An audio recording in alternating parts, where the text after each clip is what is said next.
ఈరోజు తెలంగాణ రాష్ట్రంలో గత 30 సంవత్సరాలుగా మరి దళితుల్లో ముఖ్యంగా మా మాల సామాజిక వర్గాన్ని పూర్తిగా మరి కొందరి మాటలు నమ్మి 30 సంవత్సరాలుగా మా మాల విద్యార్థులకు, మాల నిరుద్యోగులకు, మాల ఉపాధ్యాయులకు అందరికీ కూడా మాల మరి సంఘాలందరికీ కూడా మాల ప్రజలకు ముఖ్యంగా తెలంగాణ రాష్ట్రంలో ఉన్నటువంటి 50 లక్షల మంది మాలలకు 30 సంవత్సరాలుగా తీరని అన్యాయం జరుగుతూ ఉన్నది.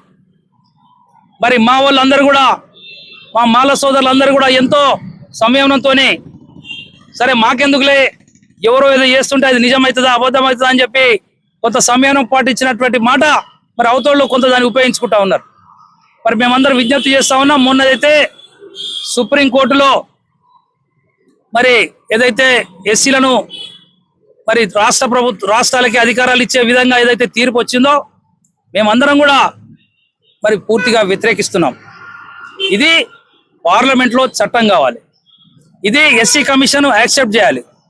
మరి దేశంలో ఉన్నటువంటి కులాలన్నిటిని కూడా లెక్కగట్టాలి.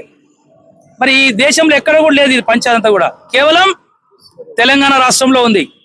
అంటే తెలంగాణ రాష్ట్రంలో కొందరిని మభ్యపెట్టడానికి, కొందరిని మరి సంతోషపెట్టడానికి మరి 50 లక్షల మంది మాలలను అన్యాయం చేస్తే మరి తీవ్రంగా ప్రతిఘటిస్తామనే మాట మీ అందరికీ కూడా ఈ ప్రభుత్వాలకు తెలియజేస్తా ఉన్నాం.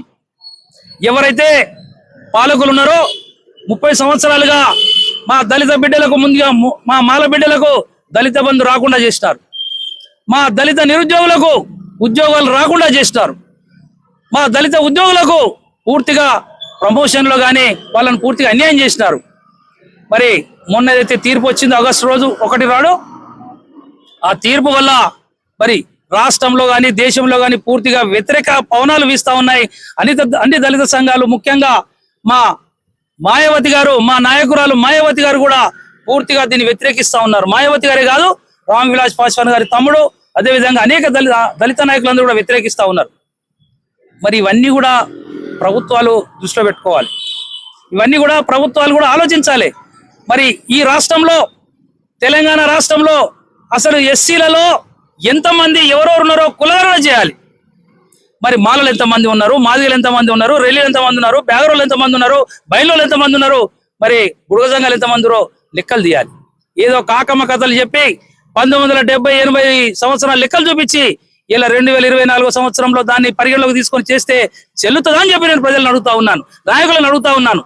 మరి మా సోదరుడు బందకిష్టకు మద్దతు ఇస్తున్నటువంటి నాయకులారా, ఖబర్దారని హెచ్చరిస్తా ఉన్నాం.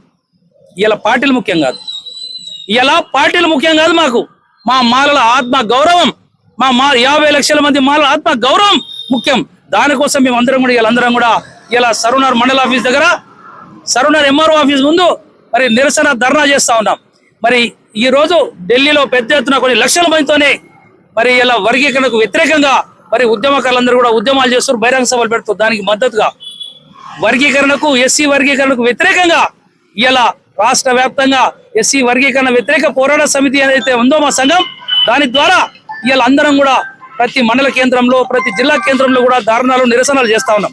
దాంట్లో భాగమే ఇలా మహేశ్వరం నియోజకవర్గం పరిధిలో ఉన్నటువంటి ఎల్బీ నగర్ కు దగ్గరలో ఉన్నటువంటి సరునార్ ఎంఆర్ఓ ఆఫీస్ ముందు ఇలా ధర్నా చేస్తా ఉన్నాం. మరి ఎంఆర్ఓ గారిని కూడా కలుస్తాం. ఇది కలెక్టర్ గారికి వినతి పత్రం పంపండి అని చెప్తాం. నేను విజ్ఞప్తి చేస్తా ఉన్నాను. మరి మొన్న తీర్పు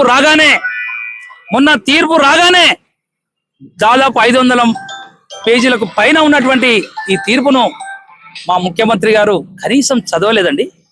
కనీసం ఒక పేజీ కూడా ఇటు తిప్పి చూడలే.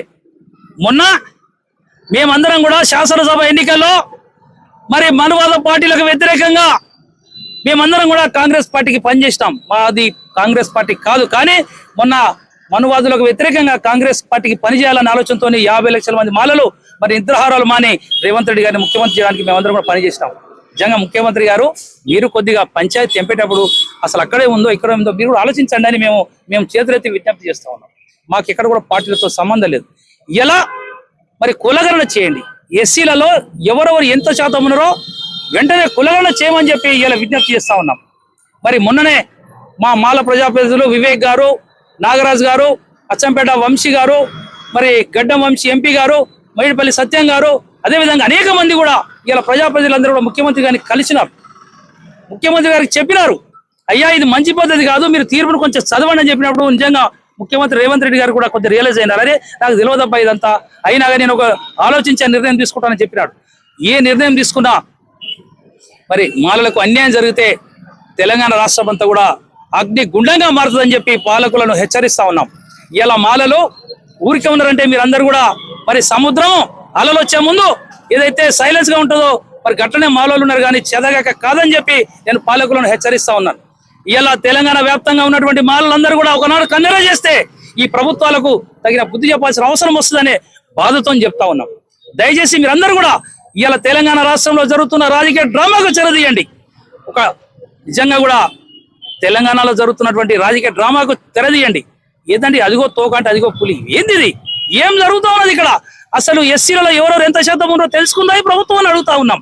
మరి మా జి కిషన్ రెడ్డి గారు సికింద్రాబాద్ పార్లమెంట్ సభ్యులు, కేంద్ర మంత్రి, మా మాలకు బద్ద వ్యతిరేకి, మా మాలలకు బద్ద వ్యతిరేక అయినా కేవలం మా మాల మాదిగలో విభేదాలు సృష్టించి మరి ఆయన ఏదో పబ్బం గడుపుకోవాలని చూస్తున్నాడు. కానీ కిషన్ రెడ్డి గారు ఏ రోజైనా మాలలు నీ మీద పగబట్టిరంటే నీ రాజకీయ సమాధి చేయడానికి సిద్ధంగా ఉన్నామనే మాట మరొకసారి తెలియస్తా ఉన్నా. ఒక కిషన్ రెడ్డి గారు ఎవరు మాలో ఏలు పెట్టినా, ఎవరు ఎస్సీ రిజర్వేషన్లు ఎవరు వేలు పెట్టినా మీ పతనానికి మరి మాలలే కారణమవుతారనే మాట మరొకసారి హెచ్చరిస్తా ఉన్నాను మాల వ్యతిరేకులందరికీ కూడా.